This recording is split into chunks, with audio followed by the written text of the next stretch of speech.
Okay.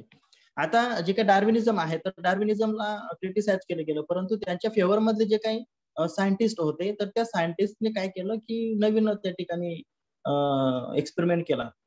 Experiment केल्यानंतर तो support त्या ठिकाणी दिला की नाही हे असं नाही तर एक्सपेरिमेंटली हे असं आहे म्हणजे डार्विन बरोबर आहे. बरोबर. अशा प्रकारे बरेच असे सायंटिस्ट होते की ज्यांनी डार्विनच्या थेअरीला सपोर्ट केला. आता ते सपोर्ट केल्यानंतर मग त्यात जे काही थेअरी होत्या त्या थेअरीज मांडल्यानंतर त्याच्यावर चालणार नव्हतं. तर त्याच्यासोबत त्यांनी जे काही ऑब्जेक्शन्स घेतलेले होते तर त्या ऑब्जेक्शन्स ला उत्तर देणं अत्यंत गरजेचं होतं आणि त्यामुळे मग काय झालं की डार्विनिझमवर जी टीका केली गेलेली होती ती क्रिटिसाइज केलं गेलेलं होतं तर त्याला त्यांनी एक्सपेरिमेंट केल्यानंतर आन्सर दिले. जे काही क्रिटिसिझम केले गेलेले होते, क्रिटिसाइज जे काही टीका केल्या गेल्या होत्या तर त्यांनी उत्तर दिलं by the help of the experiment. आता न्यू डार्विनियन्स जे काय होते, जे सायंटिस्ट होते डार्विनिझमवर त्यांनी परत एक्सपेरिमेंट केला, त्यांना न्यू डार्विनियन्स असं म्हटलेलं आहे. तर त्यांनी काही थिअरीज मांडल्या, काही एक्सपेरिमेंट करून पाहिल्या आणि एक्सपेरिमेंट केल्यानंतर मग त्यांनी जे काही क्रिटिसिझम्स होते तर त्यांच्या विरोधात त्यांनी उत्तरं दिली. त्यांना ती उत्तरं दिली की तुम्ही डार्विनवर टीका केलेली आहे, हे उत्तर घ्या, आम्ही ह्याच्यावर एक्सपेरिमेंट केलेलं आहे. तर डार्विन वॉज राईट. ओके. आता पहिली जी काय थेअरी आहे तर ती थेअरी मांडलेली आहे डार्विनिझम वर ज्यावेळेस टीका करण्यात आली तर एक्सपेरिमेंट केला गेला मग त्याच्यावर आणि डार्विनच्या फेवर मध्ये रिझल्ट आला. So this is the first theory, germ plasm theory. ही जी काही थेअरी आहे तर ही थेअरी एका सायंटिस्टने त्या ठिकाणी प्रपोज केली. तर त्या सायंटिस्टचं नाव होतं ऑगस्ट वेस्टमन. ह्याने 1904 म्हणजे 1904 मध्ये ही थेअरी उदयास मांडली आणि मांडल्यानंतर मग ही जी काही थेअरी होती तर ह्या थेअरीच्या बेसवर त्याने ती उत्तरं दिली. The important objection levied against the Darwinism is that Darwin did not distinguish between the heritable आणि नॉन हेरिटेबल जे काही कॅरेक्टर्स होते, व्हॅरिएशन्स होते तर हे डिस्टिंग्विश केले नाही बा, असंही टीका आपण मगाशी पाहिलं क्रिटिसिझम मध्ये. तर ह्या टीकेला आन्सरसाठी ऑगस्ट वेस्टमनने काय केलं 1904 ला स्टडी केला आणि ती थेअरी प्रपोज केली आणि त्या ऑब्जेक्शनला आन्सर दिलं according to the theory. Okay. थेअरीच्या अकॉर्डिंगली आपण पाहूया. आता the characters appearing in the somatoplasm disappear with the death of the processor, so they are not inherited. आता हे जे काही जर्म प्लाझम थेअरी आहे या बेसवर ऑगस्ट वेस्टमनचं म्हणणं असं होतं की सोमॅटोप्लाझम आणि जर्म प्लाझम असे दोन प्रकारचे प्लाझम असतात. ओके. आता सोमॅटोप्लाझम मध्ये काय असणार आहे की सोमॅटिक जे काही सेल आहे त्या इन्व्हॉल्व्ह होत असतात आणि जर्म प्लाझम मध्ये कोणत्या सेल इन्व्हॉल्व्ह होतील? जर्म सेल इन्व्हॉल्व्ह होतील. जर्म सेल म्हणजे कोणती सेल? जिला आपण स्पर्मॅटोझोन आणि एग जे काही ओव्हम असेल, so both are the germ cells. Okay. त्यांना आपण सेक्स सेल असं म्हणतो आणि सोमॅटिक सेल्स म्हणजे बॉडी सेल्स. आता एखाद्या वेळेस समजा जखम झाली, आता बॉडीला जखम झाल्यानंतर त्या ठिकाणी जी काही जखम झालेली आहे तर ती जखम जनरेशन टू जनरेशन कंटिन्यू नाही होत. तर जो काही ऑर्गॅनिझम आहे ज्याला ती जखम झालेली आहे तर त्या जखम झाल्यानंतर तो ज्यावेळेस एक्सपायर होऊन जाईल ती जखम ऍज इट इज राहील त्याच्या बॉडीवरती, जरी ती रोज हिलिंग झाली नो डाऊट, परंतु ती जखम ऍज इट इज त्या ठिकाणी मार्किंग राहील त्या जखमेची. परंतु नेक्स्ट जनरेशन मध्ये ते येणार नाही. ओके. हे झालं सोमॅटोप्लाझम आणि त्यानंतर आहे जर्म प्लाझम. जर्म प्लाझम मध्ये जर त्या ठिकाणी जर जर्मिनल जे काही सेल आहे तर ते जर्मिनल सेल मध्ये जर त्याचे जे काही जीन आहे तर त्याच्यामध्ये जर चेंजेस होऊन गेले तर ते जनरेशन टू जनरेशन कंटिन्यू होतात आणि व्हॅरिएशन घडून येतं असं सोमॅटोप्लाझम आपलं ऑगस्ट वेस्टमनने म्हटलेलं आहे. म्हणजे त्याने डिस्टिंग्विश नाही केली, ऑगस्ट वेस्टमनने त्या ठिकाणी डिस्टिंग्विश करून दाखवली की हे असं आहे म्हणून. त्यानंतर मेंडेल्स एक्सपेरिमेंट. हा मेंडेल्स एक्सपेरिमेंट आय थिंक तुम्हाला झालेला आहे, सरांनी शिकवलं तसं. झालेला आहे का Mendel's experiment? I am asking to you. Yes, sir. Yes, sir. Okay. मी फक्त तुम्हाला शॉर्टकट मध्ये इन्फॉर्मेशन देतो. ओके. आता त्या ठिकाणी मेंडेल्स एक्सपेरिमेंट तुम्ही सांगा की मेंडेल्स एक्सपेरिमेंट काय म्हणतो?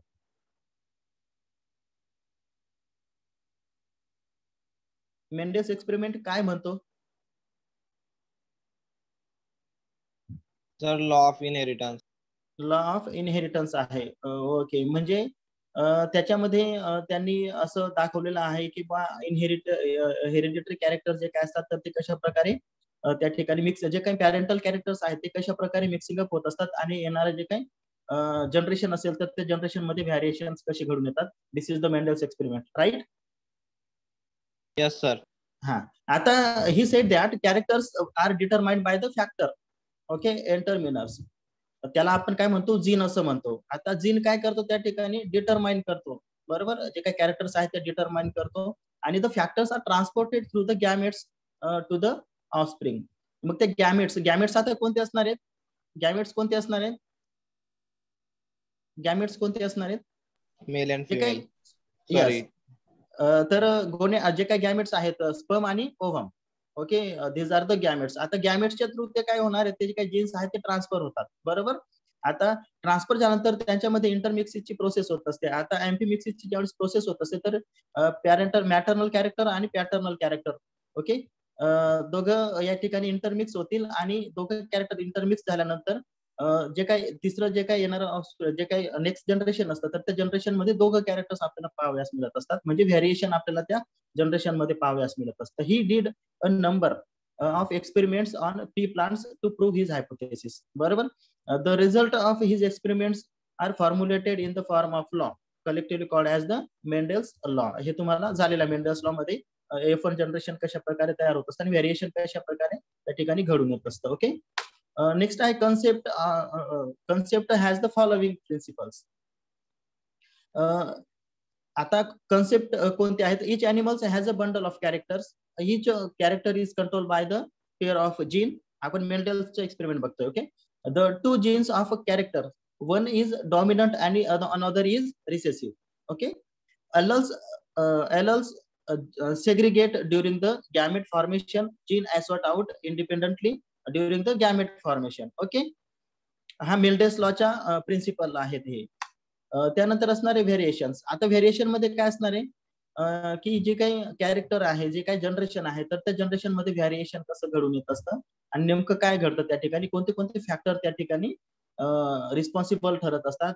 Now we will see this factor. Okay, third objection against डार्विनिझमच्या अगेन्स्ट मध्ये तिसरं जे काही होतं objection, it does not explain the origin of variation.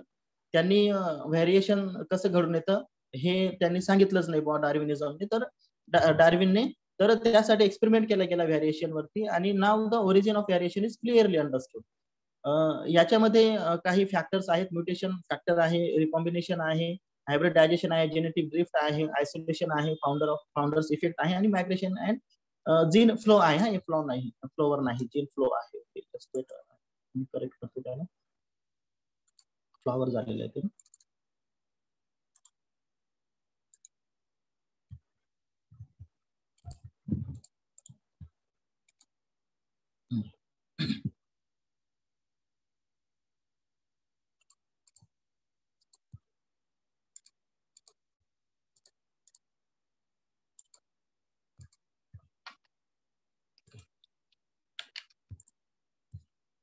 आता हे जे काही फॅक्टर्स आहेत हे रिस्पॉन्सिबल ठरत असतात की स्पेसिस मध्ये व्हेरिएशन घडून आणण्यासाठी. Generation after generation species different तयार होते. This is the variation. Okay, आता कोणते कोणते फॅक्टर्स आहेत, हे जे काही फॅक्टर्स आहेत ते आपण वन बाय वन पाहू. फर्स्ट आहे mutation. Mutation is a spontaneous change in a gene or chromosome. The change may produce a alternation in the character. आता हे जे काही म्युटेशन आहे तर म्युटेशन च्या बाबतीत डोबॅन्स्काय नावाचा एक सायंटिस्ट आहे. He stated that the mutation is a mistake or misprint in a cell division. The change that occurs in a gene is called as the gene mutation or point mutation. The change that occur in a chromosomal mutation or chromosomal aberration. The mutation produce a different characters. Thus mutation produces variation.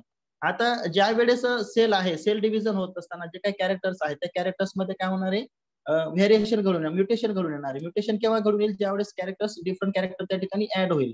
आता हे जे काही add होईल हे character केव्हा add होईल, ज्यावेळेस gene मध्ये त्या ठिकाणी म्युटेशन घडून येईल त्यावेळेस, बरोबर. ज्यावेळेस जीन मध्ये म्युटेशन घडून येतं तर त्यावेळेस त्याला म्हटलं गेलेलं आहे जीन म्युटेशन किंवा मग पॉइंट म्युटेशन. आणि पॉइंट म्युटेशन ज्यावेळेस घडून येतं त्यावेळेस मग व्हेरिएशन घडून येतं. ते जे काही कॅरेक्टर आहे त्या ठिकाणी तर ते वेगळं त्या ठिकाणी कॅरेक्टर म्युटेट होऊन गेलेलं असतं. This is called as the mutation. Next आहे रिकॉम्बिनेशन. आता रिकॉम्बिनेशन मध्ये काय होणार आहे की formation of gene combination not present in the parental type is called as the recombination. It is process of mixing up of individual genes. जो काही मुडे नावाच्या सायंटिस्ट आहे 1970 मध्ये असं म्हणतो की recombination involves the resorting and recombining of gene already present. आता कधी कधी काय होतं की जे काही पॅरेंटल कॅरेक्टर्स आहेत तर ज्यावेळेस जीन कॉम्बिनेशन होत असतं तर फॉर्मेशन ज्यावेळेस जीन कॉम्बिनेशन होत असताना जे काही कॅरेक्टर्स आहेत तर ते कॅरेक्टर्स च्या व्यतिरिक्त एक नवीन कॅरेक्टर त्या ठिकाणी येऊन जातं. आता हे जे काही नवीन कॅरेक्टर त्या ठिकाणी येणं this is called as the recombination. Okay, म्हणजे जे काही पॅरेंटल टाईप जे काही कॅरेक्टर्स आहेत तर ते कॅरेक्टर्स इंटरमिक्स, आता दोघं कॅरेक्टर त्या ठिकाणी यायला पाहिजे परंतु या ठिकाणी ते कॅरेक्टर येतात त्यांच्यासोबत एक नवीन कॅरेक्टर येऊन जातं. एक्झाम्पल आपण जर पाहिलं तर कधी कधी बघा जे काही येणारं अपत्य असतं किंवा लहान बाळ असेल तर लहान बाळांना आपण ज्यावेळेस पाहायला जातो आपल्या नात्यात असेल किंवा कोणीतरी असतं त्यांच्याकडे ज्यावेळेस आपण पाहायला जातो तर ते आई वडिलांचे नाव नाही घेत. आई सारखी दिसते किंवा मग आई सारखं कॅरेक्टर आहे किंवा मग वडिलांसारखं कॅरेक्टर आहे असं नाही सांग, त्यांच्या आजोबा पंजोबांचं नाव घेतलं जात असतं. आजोबा पंजोबांचे एखादं कॅरेक्टर त्यांना दिसतं आणि ते कॅरेक्टरच्या बेसवर ते सांगतात की this is looking like his grandfather or grandmother. Okay, अशा प्रकारे ते त्या ठिकाणी म्हटलं जात असतं. हे का बरं म्हटलं जात असतं कारण की जे काही कॅरेक्टर आहे मदर आणि फादर जे काय आहे त्यांच्यामध्ये कॅरेक्टर त्या ठिकाणी येत नाही तर ते त्यांच्या पंजोबाचे कॅरेक्टर ज्यावेळेस त्या ठिकाणी येतं त्याला त्यावेळेस रिकॉम्बिनेशनची प्रोसेस घडून येते आणि ह्या प्रोसेसला म्हटलं गेलेलं आहे रिकॉम्बिनेशन. ओके, आता नेक्स्ट आहे हायब्रिडायझेशन. आता हायब्रिडायझेशन हे तुम्हाला मेंडेल्स लॉ मध्ये झालेलं आहे, मला वाटतं जेनेटिक्स मध्ये झालेलं आहे. Hybridization refers to the crossing of two species resulting in the formation of hybrid. ज्या वेळेस जे काही इंडिव्हिज्युअल आहेत ते डिफरंट स्पेसिस असतील. ओके, स्पेसिस कसे असतील डिफरंट असतील. डिफरंट स्पेसिस ज्या वेळेस इंटरब्रीडिंग त्यांच्यामध्ये घडून येते आणि घडून आल्यानंतर क्रॉसिंग ओव्हरची प्रोसेस त्या ठिकाणी घडून येते आणि ज्यावेळेस क्रॉसिंग ओव्हर कम्प्लीट झाल्यानंतर ज्यावेळेस नवीन ज्यावेळेस व्हेरिएशन असलेलं कॅरेक्टर ज्यावेळेस तयार होतं तर ते दोघं कॅरेक्टर घेऊन त्या ठिकाणी येतं. स्पेसिस वेगळ्या, दोघं स्पेसिस कशा असणार आहेत वेगळ्या, त्यांच्यामध्ये इंटरब्रीडिंग घडून येते आणि इंटरब्रीडिंग घडून आल्यानंतर दोघं कॅरेक्टर शो अप करते. त्याला म्हटलं गेलेलं आहे hybridization. The hybrids share a genetic material from two different species. Hence, they develop new characters. आता न्यू कॅरेक्टर्स त्या ठिकाणी दोघं जे काय आहेत तर ते दोघांचे जेनेटिक जे काही मटेरियल्स आहेत तर ते जेनेटिक मटेरियल्स काय होतात हायब्रिडाइज होतात आणि हायब्रिडाइज झालं असल्या कारणामुळे दोघं कॅरेक्टर त्या ठिकाणी सिंगल स्पेसिस मध्ये दिसत असतं. नेक्स्ट स्पेसिस मध्ये this is called as the new character. Okay, आता आपण वन बाय वन एक्झाम्पल ज्यावेळेस बघतो तर ज्यावेळेस स्पेसिस वेगवेगळ्या त्या ठिकाणी आपल्याला असतात आणि ह्या जे काही स्पेसिस आहेत तर ह्या स्पेसिस मध्ये ज्यावेळेस इंटरब्रीडिंग घडून येते, आता समजा ही फिमेल टायगर आहे आणि हा आहे मेल लायन, ज्यावेळेस यांच्यामध्ये इंटरब्रीडिंग घडून येईल तर त्यावेळेस ही जी काही स्पेसिस आहे ही स्पेसिस दोघं कॅरेक्टर त्या ठिकाणी शो करेल. एक कॅरेक्टर हे लायनच्या त्या ठिकाणी शो करेल आणि दुसरं जे काही कॅरेक्टर आहे तर ते कॅरेक्टर हे टायगरचे शो करेल. ज्यावेळेस फिमेल टायगर आणि मेल लायन ह्या दोघांमध्ये ज्यावेळेस इंटरब्रीडिंग घडून येईल आणि इंटरब्रीडिंग घडून आल्यानंतर जे काही येणारी स्पेसिस आहे तर ती स्पेसिस लायगर म्हणून त्या ठिकाणी ओळखली जात असते. आता याच्यामध्ये कॅरेक्टर कोणते कोणते, liger grows much larger than a lion or tiger. बरोबर, standing on their hind legs they can measure up to 11 feet tall and weight more than 1000 pounds. आता हा जो काय आहे हा त्या ठिकाणी लार्ज साईजचा त्या ठिकाणी लायगर असतो आणि बाकीचे कॅरेक्टर्स जे काय आहेत ते लायनचे दाखवतोय आणि बाकीचे कॅरेक्टर जे काय आहेत ते फिमेल टायगरचे दाखवतोय. इकडं ज्यावेळेस आपण बघतो फिमेल लायन आणि मेल टायगर ज्यावेळेस यांच्यामध्ये इंटरब्रीडिंग घडून येत असते तर टायगॉन नावाची स्पेसिस त्या ठिकाणी आपल्याला हायब्रिड स्पेसिस आपल्याला पाहाव्यास मिळत असते. आता याच्यामध्ये सुद्धा कॅरेक्टर्स लायनचे सुद्धा दिसतात आणि या ठिकाणी टायगरचे सुद्धा दिसत आहेत. ओके, हे हायब्रिडाइज स्पेसिस आहे. दुसरं एक्झाम्पल आपण हायब्रिडाइज स्पेसिसचं बघूया, ते आहे डॉंकी आणि हॉर्सच्या. आता ज्या वेळेस डॉंकी आणि हॉर्स यांच्यामध्ये हायब्रिडायझेशन घडून येतं. ओके, जर इकस कॅलाबस नावाचा जो काही हॉर्स आहे तो आणि इकस एसिनस जो काही डॉंकी आहे यांच्यामध्ये ज्यावेळेस क्रॉसिंग ओव्हर घडून येईल किंवा मग यांच्यामध्ये ज्यावेळेस इंटरब्रीडिंग घडून येईल तर येणारे जे काही जनरेशन असेल तर ते जनरेशन म्यूल म्हणून ओळखलं जात असतं. Okay, and this is the hybridized species of the donkey and horse. हे आपल्याला या ठिकाणी हे जे काही म्यूल आहे, तर म्यूल आपल्याला जे काही धनगर जी काय किंवा मग कोणती जमात आहे ती धनगर जी काही जमात आहे, तर ते ज्यावेळेस शेळीवाले जे खेडोपाडी फिरतात, तर त्या जमात त्यांच्याकडे बघा हा हॉर्स सारखा दिसणारा एक छोटासा अॅनिमल असतो, ज्याची हाईट हॉर्स सारखी नसते, परंतु डॉंकी सारखा सुद्धा नसतो. बरोबर, म्हणजे दोघं कॅरेक्टर त्या ठिकाणी दाखवते, डॉंकीचे कॅरेक्टर आणि ह्याच्या हॉर्सचं कॅरेक्टर, दोघं कॅरेक्टर या ठिकाणी तो शो अप करतो. Okay, this is called as the mule. त्यानंतर नेक्स्ट आपण प्लांट मधून एक एक्झाम्पल घेतलेला आहे पोमॅटोचा. आता हा जो काही पोमॅटो आहे, तर पोमॅटो सुद्धा हायब्रिडाइज्ड स्पेसिस आहे, हायब्रिडाइज्ड कॅरेक्टर आहे. आणि हा जो काही पोमॅटो आहे, तर हा पोमॅटो हायब्रिडाइज करून तयार केलेला आहे. ज्यावेळेस टोमॅटो आणि पोटॅटो, ओके, बटाटे आणि टमाटे हे ज्यावेळेस हायब्रिडाइज केले जात असतात, तर त्यांच्यापासून एक नवीन स्पेसिस तयार होते, जिला आपण म्हणतो पोमॅटो. हे जे काही ग्रीनिश कलरचे दिसतात हे पोमॅटो आहेत, वरचे जे काय ते टोमॅटोज आहेत. ओके, आणि हा पोटॅटो, म्हणजे कॅरेक्टर्स या ठिकाणी काय होणार आहे, मिक्सिंग अप होतील आणि पोटॅटो आणि टोमॅटोचे कॅरेक्टर दोघं इंटरमिक्स होतील आणि टोमॅटो नावाची स्पेसिस त्या ठिकाणी तयार होत असते. दिस इज द हायब्रिडायझेशन. नेक्स्ट आहे genetic drift. In small populations gene frequencies changes or fluctuates purely by chance. The smaller population, the greater the smaller the population, the greater than the I think here the small population gene frequency changes or fluctuates purely by chance. Okay, the smaller population greater the chance for change. आता या ठिकाणी काय असणार आहे की ज्या वेळेस small population असेल आणि जीन फ्रिक्वेन्सी जी काय असेल, तर ती फ्लक्च्युएस ज्या वेळेस होऊन जाते, ओके, तर त्यावेळेस या ठिकाणी आपल्याला जेनेटिक ड्रिफ्ट पाहाव्यास मिळत असतो. The random change in gene frequency by chance in a small population is called as the genetic drift. आता ज्यावेळेस स्मॉल फ्रिक्वेन्सी असेल जीन्सची, म्हणजे पॉप्युलेशन जे काय असेल, तर त्या रँडम चेंज त्या ठिकाणी ज्यावेळेस जीन फ्रिक्वेन्सी मध्ये घडून येत असतो आणि तो बाय चान्स त्या ठिकाणी ज्यावेळेस घडून येतो, ते कोणत्या याच्यात असणार आहे की स्मॉल पॉप्युलेशन मध्ये घडून येत असतो, त्यावेळेस त्याला जेनेटिक ड्रिफ्ट असं म्हटलं गेलेलं आहे. As a result of genetic drift new mutation arising in a small population is either fixed or lost.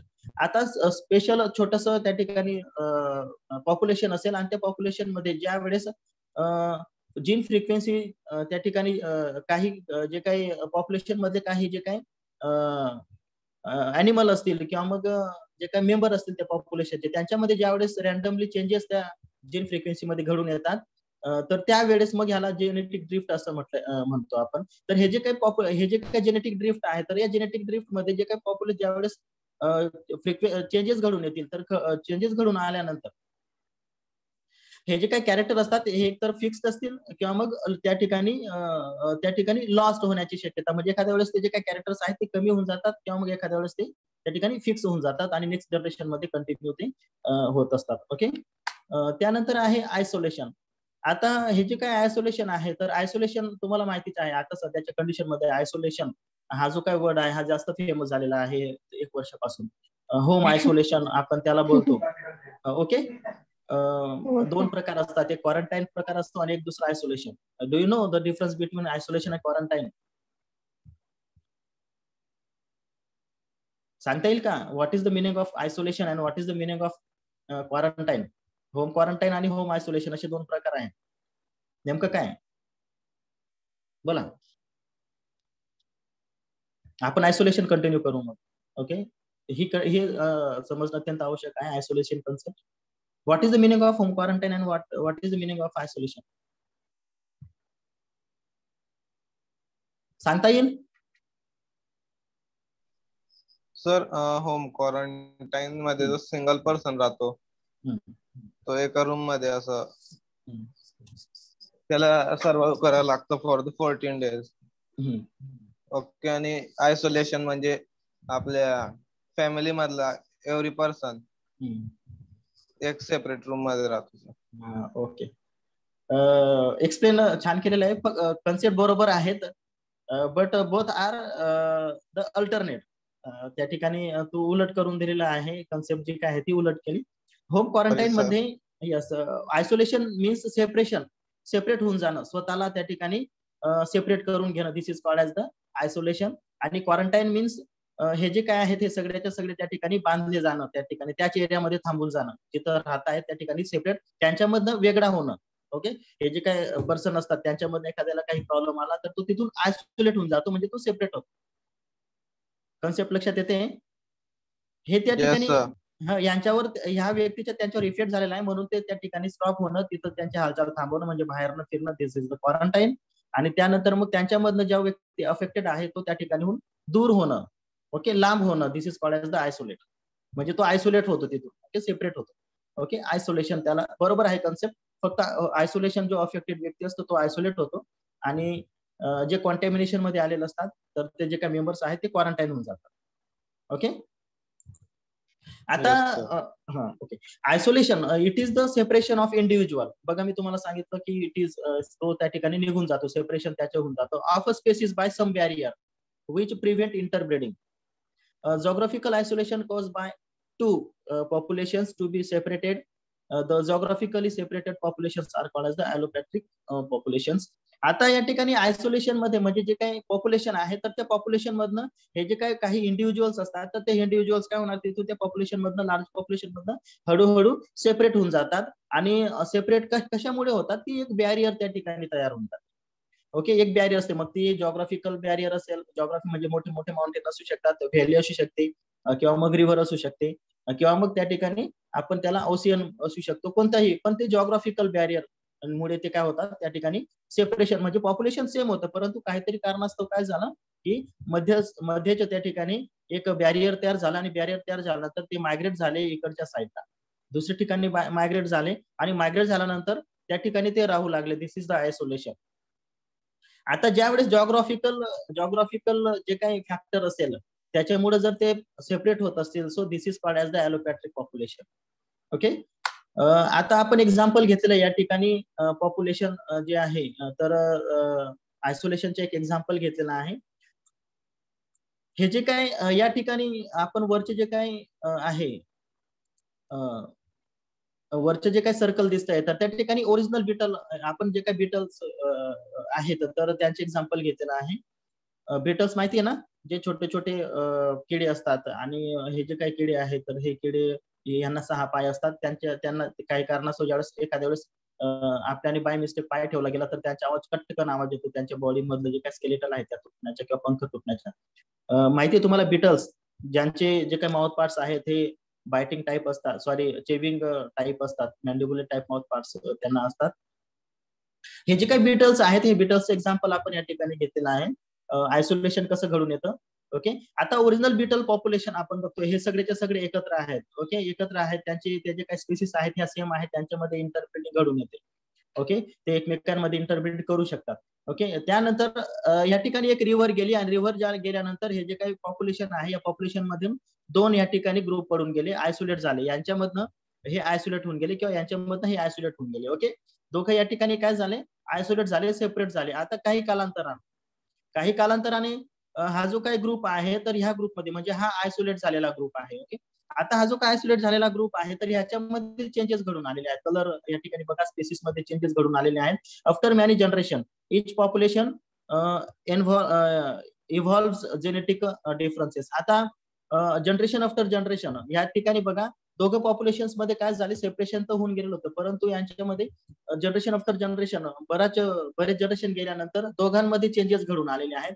हा वेगळा दिसतोय आणि हा टोटली वेगळा दिसतोय. ज्यावेळेस नेक्स्ट जनरेशन आपण बघू, तर नेक्स्ट जनरेशन ज्यावेळेस आपण बघतो तर त्या जनरेशन मध्ये आपल्याला जी काही रिव्हर आहे तर ती रिव्हर ड्राय झालेली आहे. ओके, काही वर्षानंतर ती रिव्हर ड्राय झालेली आहे, परंतु ह्या जे काही स्पेसिस आहेत या स्पेसिस मध्ये जेनेटिक चेंजेस होऊन गेलेले आहेत, व्हेरिएशन घडून आलेलं आहे, आणि ह्या जे काही स्पेसिस आहेत ह्या आयसोलेट झालेल्या होत्या, आयसोलेशन झालं असल्या कारणामुळे या स्पेसिस डिफरंट होऊन गेल्या, म्हणजे जेनेटिक डिफरन्सेस आपल्याला या ठिकाणी पाहाव्यास मिळत आहेत.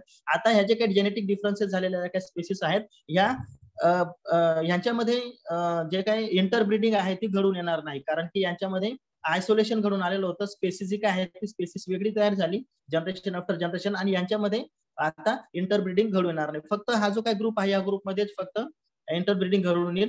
हा ग्रुप याच्यामध्ये जाऊन इंटरप्रेट करू शकत नाही आणि हा ग्रुप इथं जाऊन इंटरप्रेट करू शकत नाही, म्हणजे जेनेटिक ड्रिफ्ट या ठिकाणी तयार झालं किंवा मग व्हॅरिएशन स्पेसिएशन या ठिकाणी तयार झाले की नवीन स्पेसिस तयार होऊन गेली. ओके, आता या ठिकाणी प्रिव्हेन्शियल जेनेटिक डिफरन्सेस जे काय होत असतात, जेनेटिक डिफरन्सेस झाल्यानंतर इंटरब्रिडिंगला प्रिव्हेन्शन त्या ठिकाणी केलं जात असतं आणि त्यांच्यामध्ये इंटरब्रिडिंग घडून येत नाही. ओके, हे झालं आयसोलेशन. आता जे काय आयसोलेशन आहे हे त्याचे एक्झाम्पल आपण घेतलेलं आहे, मी डिस्क्रिप्शन या ठिकाणी डिस्क्राईब केलेलं आहे ते फॉर युअर अंडरस्टँडिंग. आता नेक्स्ट आहे मायग्रेशन अँड जीन फ्लो. आता मायग्रेशन जे आहे, आता मायग्रेशन होत असताना the gene pool of population is much affected by the migration. ज्या वेळेस पॉप्युलेशन मधून काही जे काही स्पीसीस आहेत त्या एका ठिकाणी दुसऱ्या ठिकाणी मायग्रेट होऊन जात असतात, त्यावेळेस जो काही पॉप्युलेशन आहे, पॉप्युलेशन मधून जो काही जीन आहे तर त्या जीन पूल वरती अत्यंत त्या ठिकाणी मोठा इफेक्ट आपल्याला पाहाव्यास मिळत असतो. This happen when the isolation is incomplete or when the isolation disappears or when the animal exhibit fast migration. आता ज्या वेळेस हे जे काही जेनेटिक जीन फ्लो आहे तर जीन फ्लो केव्हा घडून येईल, ज्या वेळेस आयसोलेशन आहे तर हे आयसोलेशन इनकम्प्लीट होईल किंवा मग आयसोलेशन काय होईल, डिसअपियर होऊन जाईल काही कालांतराने. ओके, समजा जी काही नदी होती, आता आपण बॅक साईडला त्यावेळेस जातो तर ही जी काही रिव्हर आहे तर ही रिव्हर लवकरच त्या ठिकाणी ड्राय अप जर होऊन गेली असते तर यांच्यामध्ये काय झालं असतं की जेनेटिक जे काय व्हेरिएशन, जे काय आयसोलेशन आहे तर ते घडून आलं नसतं, स्पेसिएशन किंवा मग नवी स्पेसिस या ठिकाणी तयार झाली नसती. ओके, आता ज्या वेळेस असं घडून येतं, ओके, किंवा मग when the animal exhibit fast migration. Okay, in any case animals belonging to different population or species are brought together and they interbreed. आता त्या ठिकाणी बघा आयसोलेशन पूर्ण झालंच नाही. आयसोलेशन जर पूर्ण झालं असतं तर इंटरब्रीड झालं, त्यांच्यामध्ये जेनेटिक डिफरन्सेस घडून आला असता, बरोबर. परंतु जेनेटिक डिफरन्सेस घडून आला नाही आणि जेनेटिक डिफरन्सेस घडून आल्या नसल्या कारणामुळे त्या ठिकाणी हे जे काही स्पेसिस आहेत तर ह्या स्पेसिस मध्ये इंटरब्रीडिंग होऊ शकते. Okay, thus there is a gene flow from one population to another population. परंतु यांच्यामध्ये काय झालेलं आहे की जीन फ्लो होऊ शकतो. जेनेटिक ड्रिफ्ट मध्ये काय झालेलं आहे की जेनेटिक ड्रिफ्ट मध्ये चेंजेस घडून आलेले होते. या ठिकाणी जीन फ्लो मध्ये काय, जरी ते मायग्रेट झालेले परंतु ते फास्ट रिटर्न येऊन गेले आणि त्याच्यामुळे काय झालं की जीन फ्लो त्या ठिकाणी तयार झाला. Okay, this is the gene pool. आणि ज्यावेळेस यांच्यामध्ये मायग्रेट झालेले जे काही स्पेसिस आहेत, ठीक आहे, आयसोलेशन होण्याच्या अगोदरच ते डिसअपियर होऊन गेलं, अॅनिमल जे काय होते ते लवकर फास्ट मायग्रेट होऊन गेले, त्याच्यामुळं त्या ठिकाणी आयसोलेशन घडून आलं नाही. परंतु थोडेसे चेंजेस झालेले होते आणि थोडेसे चेंजेस झाले असल्या कारणामुळे ज्यावेळेस यांच्यामध्ये इंटरब्रीडिंग घडून येईल तर इंटरब्रीडिंग घडून आल्यानंतर आपल्याला व्हॅरिएशन्स पाहाव्यास मिळत असतात. काही व्हॅरिएशन्स त्या ठिकाणी झालेले असतात स्पेसिस मध्ये. हे सुद्धा डबल झालेलं आहे. थँक्यू. जर काही प्रश्न असतील you have to ask me. आणि आज आपलं हे जे काही चॅप्टर आहे, सेकंड चॅप्टर जे आहे तर ते संपलेलं आहे. 2 नंबरचे जे चॅप्टर आहे तर ते इंट्रोडक्शन ऑफ इव्होल्युशनरी थेरीज, हे जे काय आहे हे 15 मार्क्स साठी तुम्हाला विचारले जात असतात. याच्यावरचे जे काही प्रश्न आहेत या चॅप्टर मध्ये तर 15 मार्क्स साठी विचारले जाणार आहेत. म्हणजे हे जे काही चॅप्टर आहे 15 मार्क्स साठी विचारले जाऊ शकतात. काही प्रश्न असतील so you have to ask me. Next जे काही चॅप्टर आहे ते चॅप्टर सुरू होण्याच्या अगोदर आपण एक माझ्या मते एक हे घेऊन टाकू, टेस्ट घेऊन टाकू. मी तुम्हाला नोट्स पाठवतो. हे जे काही पीपीटी आहे ते ह्या पीपीटी तुम्हाला पाठवणार आहे, यांच्यावरूनच आपण प्रश्न विचारू. ओके, हा, तर घ्यायची ना आपण टेस्ट घ्यायची का ह्या 2 जे काही झाले आपले युनिट त्या युनिट्स वरती? चालेल सर, पण फॉर्मॅट कसं राहील? फॉर्मॅट मी गुगल फॉर्मने तुम्हाला पाठवतो ना, गुगल फॉर्म तुम्ही द्यायची आहे. Yes sir. हा, चालेल. Yes sir, we are ready. आपले लेक्चर कंटिन्यू होतील. टेस्ट मी तुम्हाला टेस्ट टाकून देईल. 10-20 प्रश्न विचारले जातील. ओके, किंवा मग 10 प्रश्न घेऊ आपण. तुमची प्रॅक्टिस ही होऊन जाईल आणि at the time of examination तुम्हाला डिफिकल्टी येणार नाही. मी ते फ्री सोडेल. तुमचे उत्तर तुम्ही पाहू शकतात, तुम्ही तो रेशो पाहू शकता, ते सगळं काही फ्री राहील. ओके, की हो, आणि जोपर्यंत तुम्हाला पूर्ण मार्क्स मिळत नाही तोपर्यंत तुम्ही कंटिन्यू ते टेस्ट देत राहायचे, म्हणजे ती प्रॅक्टिस होऊन जाईल तुमची. चालेल? हो सर. ओके, आणि जी टेस्ट राहील तुमची आता टेस्ट होईल. बोला. जी टेस्ट राहील तर तर त्या टेस्ट मधून मी तुम्हाला आयएमपी प्रश्न सुद्धा देऊन टाकेल. कोणते प्रश्न जास्त वाचायचे आहेत वगैरे टॉपिक मी तुम्हाला सांगेल. ओके, तर नेक्स्ट जे काही युनिट आहे आपलं पुढच्या याला तर म्हणजे सोमवार गुरुवारपासून तर ते असणार आहे डायरेक्ट एव्हिडन्स ऑफ इव्होल्युशनचे आपण डायरेक्ट एव्हिडन्सेस पाहू. जे डार्विनला क्रिटिसाइज केल्यानंतर एक्सपेरिमेंट वर्क केला आणि इव्होल्युशनचे जे काय एव्हिडन्स मिळाले. So we will see next chapter. Okay, that is called the direct evidences of evolution. चालेल, आपण इथं थांबूया. हो सर. Okay, thank you. काही प्रश्न नसतील तर विचारू शकतात. ओके, चला ठीक आहे मग. Okay, thank you.